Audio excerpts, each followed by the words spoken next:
दिल्ली विधानसभा के साथ यूपी में भी चुनाव होने जा रहा है। चुनाव सबसे चर्चित सीट अयोध्या की मिल्कीपुर सीट को लेकर है, जहां पर 5 फरवरी को उपचुनाव होने जा रहा है। इन दोनों ही जगहों पर इंडिया ब्लॉक ने जो रणनीति बनाई है वो चौंकाने वाली है। अयोध्या की मिल्कीपुर सीट पर कांग्रेस ने अखिलेश यादव की सपा को समर्थन देने का ऐलान किया, तो वहीं सपा ने दिल्ली में समर्थन से साफ इनकार कर दिया है। जिसके बाद अंदर खाने में कौन सी खिचड़ी पक रही है और सपा की रणनीति के पीछे की वजह क्या है, चलिए बताते हैं। यूपी की चर्चित सीट अयोध्या की मिल्कीपुर पर कांग्रेस ने अखिलेश यादव की सपा को समर्थन देने का ऐलान कर दिया है, जिसके बाद से इसकी चर्चा जोरों पर है। इससे पहले यूपी की जो 9 सीटों पर उपचुनाव हुए थे, उनमें भी कांग्रेस के सपा के पक्ष में अपने प्रत्याशी नहीं उतारे थे। ऐसे में इस बीच कांग्रेस नेता अजय राय ने कहा है कि निश्चित तौर से मिल्कीपुर में हम अपने सहयोगी समाजवादी पार्टी को पूरा सहयोग करेंगे, वहां हम चुनाव नहीं लड़ेंगे।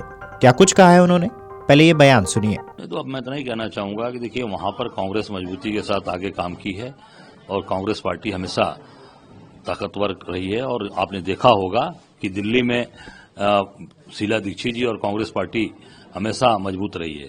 शीला दीक्षित के ही गिनाए काम है दिल्ली के अंदर, केजरीवाल ने कोई काम नहीं किया, चाहे वो सड़क का हो, पुल का हो, मेट्रो ट्रेन का हो, जो भी काम किया है वो हमारे कांग्रेस पार्टी ने शीला दीक्षित जी ने किया है।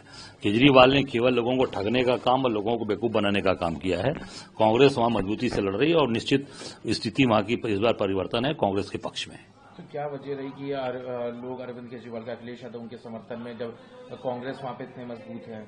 नहीं, देखिए, कांग्रेस मजबूती के साथ काम कर रही है और वही एक कांग्रेस एक पार्टी है जो बीजेपी को हटा सकती है, रिप्लेस कर सकती है पूरे देश में, और कांग्रेस आगे बढ़ रही है। मैं इतना ही कहना चाहूंगा, सब लोग कांग्रेस के साथ जुड़े, कांग्रेस की मदद करें। क्या अखिलेश यादव की वहां पे उनका साथ देने से कुछ वोट बैंक कंसोलिडेट हो सकता है? नहीं, वहां पर देखिए, मैं इतना ही कहना चाहूंगा, कांग्रेस की वहां ताकत है, कांग्रेस के हर गली मोहल्ले में वहां पर लोग हैं और कांग्रेस मजबूत हो रही है। बहरहाल इसी बीच दिल्ली चुनाव को लेकर भी चर्चा है कि कायदे से तो इसके एवज में दिल्ली में कांग्रेस को सपा का समर्थन मिलना चाहिए था, लेकिन ऐसा नहीं हुआ। सपा मुखिया अखिलेश यादव ने दिल्ली विधानसभा चुनाव में आम आदमी पार्टी को समर्थन देने का ऐलान कर दिया है। साथ ही ये भी साफ किया है कि उनकी पार्टी दिल्ली विधानसभा चुनाव नहीं लड़ेगी।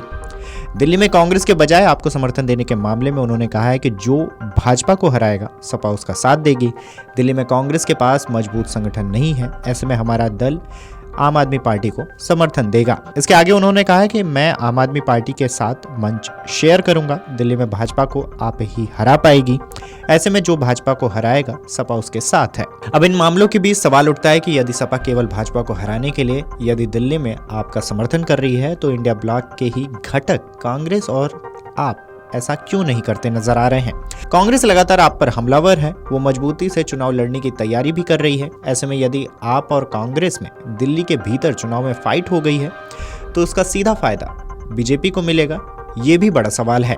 बता दें कि इंडिया ब्लॉक भाजपा के विरोध के नाम पर बना, उसमें दिल्ली में कोई तालमेल नहीं दिख रहा है। चुनाव के ऐलान से काफी पहले ही आपने कह दिया था कि दिल्ली में कांग्रेस के साथ कोई गठबंधन नहीं होगा। हरियाणा में भी कांग्रेस ने आपको शामिल नहीं किया था, उसका खामियाजा रहा कि हरियाणा के चुनावी नतीजे भी देखने को मिले। बता दें कि राष्ट्रीय राजधानी दिल्ली में 70 विधानसभा सीटों के लिए चुनाव आयोग ने मंगलवार को चुनाव की तारीखों का ऐलान कर दिया है। दिल्ली में 5 फरवरी को एक चरण में वोटिंग होगी और नतीजों की घोषणा 8 फरवरी को होगी। Video desk amarujala.com। Amar Ujala Jeevanjali के सारथी की मदद लें और महाकुंभ में स्नान जरूर करें। अमर उजाला जीवांजलि के सारथी की मदद लें और महाकुंभ में स्नान जरूर करें।